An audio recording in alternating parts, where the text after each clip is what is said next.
Hey, what's going on? Okay, I'm going to keep going. Usually I'd stop recording then, but for a bit of fun, let's continue the video. Hey, what's going on, guys? Welcome back to Football Therapy with me, your host, Jan. Hope you're doing well, mate. I genuinely really do hope that. And welcome back to Chelsea News, right? Yeah, the daily series here on this channel where I'll reflect on what's being said about the Blues, giving you my opinion on it, but more importantly, asking for yours, the Chelsea community, etc., etc. An update on Christopher Nkunku's injury, what happened, how long he's going to be out for, how that affects the Chelsea transfer, and what's going on. Also, I'll be citing football.london for some information about what Chelsea do when they go or what they're doing to go forwards, players coming back from injury like Reece James and Fofana, and how Chelsea are going to play after the World Cup when things resume. Quite interesting, I tell ya. Settle in, get comfortable. Thank you for dropping a like. We're getting a few more likes recently, so you boys are putting, and girls and ladies and gentlemen are putting in the graft by liking the video, so I thank you for that. Very kind of you. You're welcome to subscribe, and should you choose to do so, you should hit that sweet, sweet bell, baby. Ooh, tones.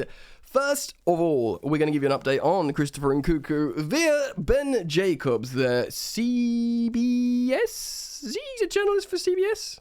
Or am I? Yes, CBS. He is a journalist for that. Giving an update on the situation with Nkunku, of course, is missing the World Cup. Due an injury in the training with France, Camavinga going in hard on him. He must feel ruddy terrible for putting his teammate out of the World Cup, who's obviously a few years older than him as well. You got limited time for World Cups. Anyway, Ben says this: Leipzig confirm Christopher Nkunku tore his LCL. What is it? I know an ACL, but what's an LCL? Is that no? It can't be a spelling mistake. So I guess it's something else in the knee I don't know about. Anyway, in his left knee whilst on international duty with France, he is expected to be out for 8 to 10 weeks, which isn't that bad. So like back in January? No, what am I talking about? Back in February, whatever. It's not that long. Could be February. Nkunku has a pre-agreement with Chelsea for the summer 2023. Of course, this doesn't stop other clubs from making offers. Leipzig, like if someone comes in and offers silly money for him, they can still do it if they want to. But there is an agreement with Chelsea to sell Nkunku to Chelsea Football Club in the summer. Now, his injury might prevent other clubs from coming in and making said crazy bid, which maybe is a peculiar silver lining to a bad situation. Ben Jacobs goes on to say, Chelsea are hoping to finalise the deal as soon as possible.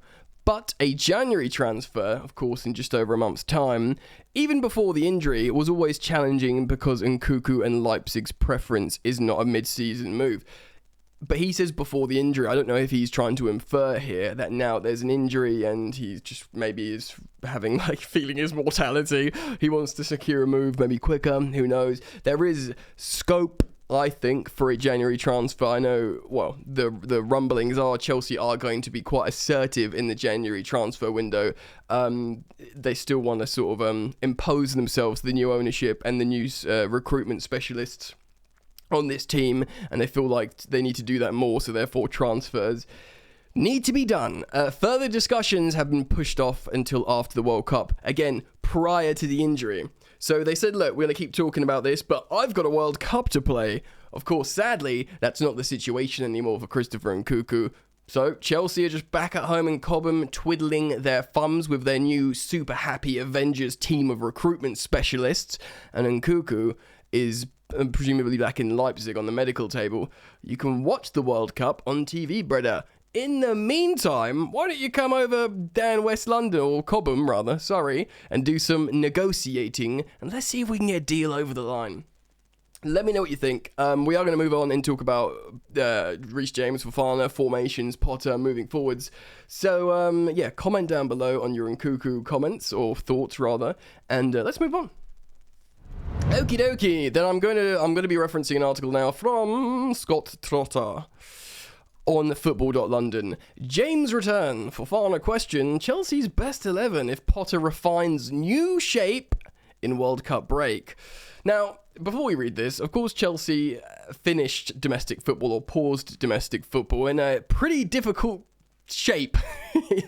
We all needed this break, no one more than Potter. He will use this time as a pensive, reflective coach to look at what's been going wrong, look at who's been missing, and actually take some time to do some match analysis, which he previously didn't have time to do because the games were thick and fast, etc. This will come with reflecting on tactics, approach, shape, and personnel. Now, I think this article is about to get into that, as well as returning players. So let's have a little read.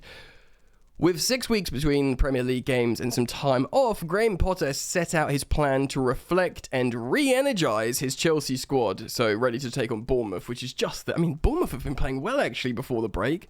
Since they canned, what's-his-face, Scotty Parker, they came back pretty darn well. The Blues not have to play until after Boxing Day, or the day after Boxing Day, and depending on the success of their stars, they may have to monitor who is ready to immediately return to action. Chelsea have the third most, I believe, are around the third most players in the World Cup of any European club, I believe. Okay, Potter is not a fan of reflecting on formation and prefers to look how his players make their impact on the pitch. Nevertheless, reports have emerged that the Blues boss could be considering a move to a more permanent switch to 4-3-3. Now, let's just quickly let that percolate. 4-3-3. A lot of you will be thinking, yes, more attacking, and it just makes more sense. You know, Man City win the league with 4-3-3. Liverpool, I agree. And I agree with everything you're probably thinking and saying, or I doubt you're saying it, but thinking. And I agree with you, but and this is probably because Chelsea are in the trenches at the moment, which is like testament to how things have been crap recently. When I see that, I think, but Reece James won't be as effective. He's going to be more effective as a right wing back than a right back. You know, not massively, but that's where my head goes because he's been by far our best player and we're a different team when he's on the pitch. But, you know, let's keep reading. While the Blues struggled against Newcastle in their final Premier League game before the World Cup break and played with wingbacks on that occasion, the injury to Reece James saw them go through 3 different options at St James's Park as Ruben Loftus-Cheek, Cesar Azpilicueta picked up Knox, and then Conor Gallagher went to right wingback and ended up with a second half 4 in the right. Potter's men found the most success going forward when Gallagher was sent to the 3-man midfield, however.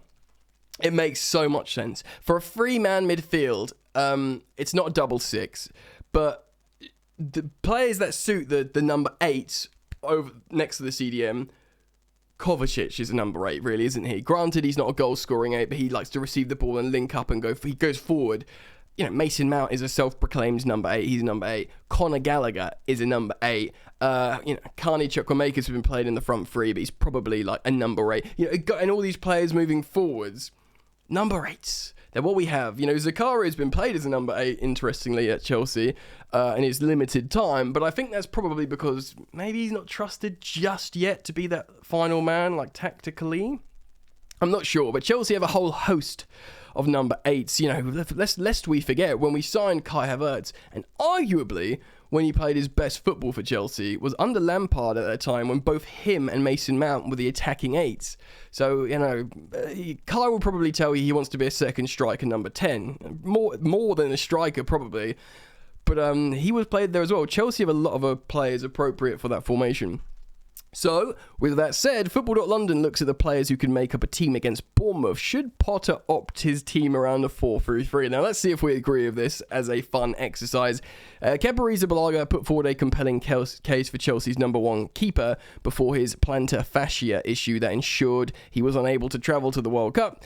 Edouard Mendy put in some solid outings, but perhaps not done enough to keep his Spanish teammate out of the net. Unless he has this outstanding World Cup for Senegal, they say here, which obviously is true. But even if he has an outstanding World Cup for Senegal, he'll probably be making outstanding saves. In the Premier League, it's not just about the save, it's about what you can do with your feet. It's different in the Premier League than international football. And that's what Kepa's trumps Mendy at. James was targeting a World Cup return, so he should be fit in time to face the Cherries, and if he truly is, he's amongst the first names on the team sheet on the right. I agree, you agree, let's move on. Trevor Chalobah's pace will be crucial with just 2 central defenders. This is interesting. And there will be a few load concerns for the 23-year-old who will have plenty of time influenced by Potter's coaching. Obviously, he's not at the World Cup. In the future, I want a centre-back partnership. And I'm not saying right now, in the future, and sounds really harsh on Trevor because he hasn't done much wrong, but I want Fofana on the right and Levi Colwill on the left. And many of you aren't Levi Colwill converts yet, but he's excellent, and they're both similar age, they're very young, and they both play on those respective sides. Of course, Thiago Silva's getting old. We've got Koulibaly on like a 4-year deal, so he'll be hanging around. But I also see Koulibaly maybe moving to the middle. He's got a pass on him, and, he's 6 years younger than Thiago Silva, or 7 years younger than Thiago Silva. He could be that less running around middle player, I think, if we play a free.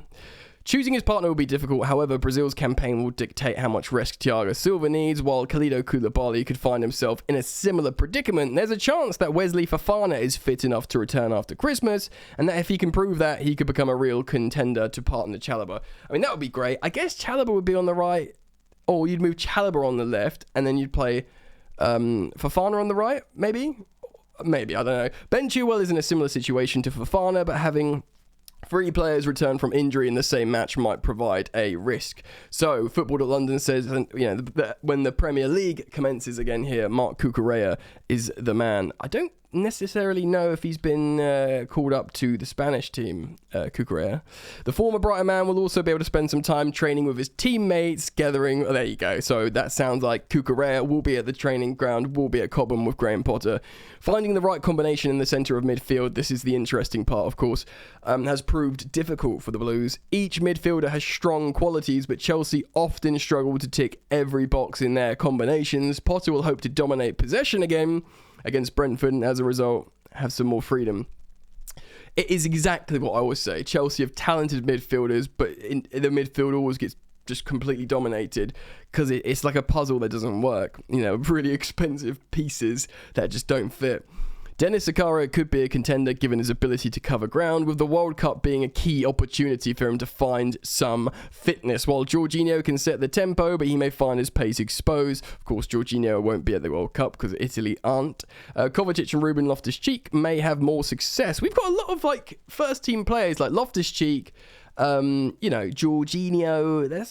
They could work all these weeks against the Brighton midfield in terms of planning on the training pitch. Interesting.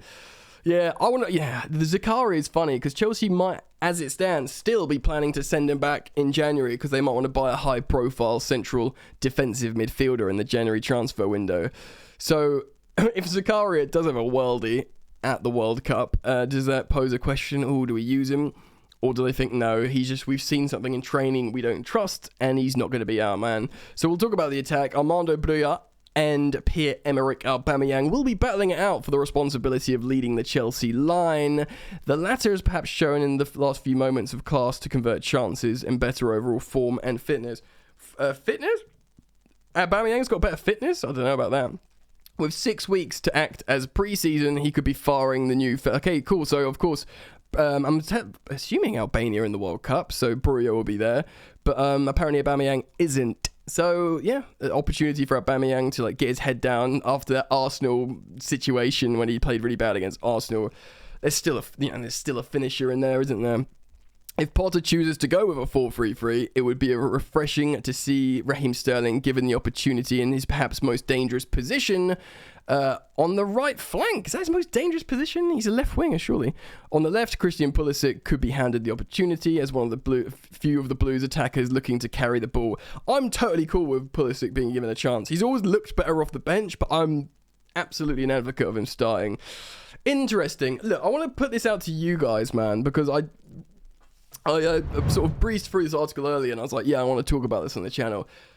Who's your best starting 11 now if everyone's fit? Do you think it's Kepa or I don't know if the question is if they're fit or what we do for Bournemouth, excuse me. I'd be really interested to hear how people think we should play, if fit or if not fit. I want to hear people's thoughts on the current Chelsea squad. I do believe we will do business in January, But a positive piece of news for me is Potter going to that 4-3-3. Genuinely, I think that's the right thing to do, especially when we've not generated any XG in these last few games. It's been dismal. Something has to change. Players need to know where to go and what to do, and passing opportunities need to open up, etc. Let's hear it from you lot then. I'll be reading the comments. Thank you for liking the video. You're welcome to subscribe. Yeah, man. I don't know what else to say. I think that's probably it for today's video. So I look forward to seeing you on the next one. Peace.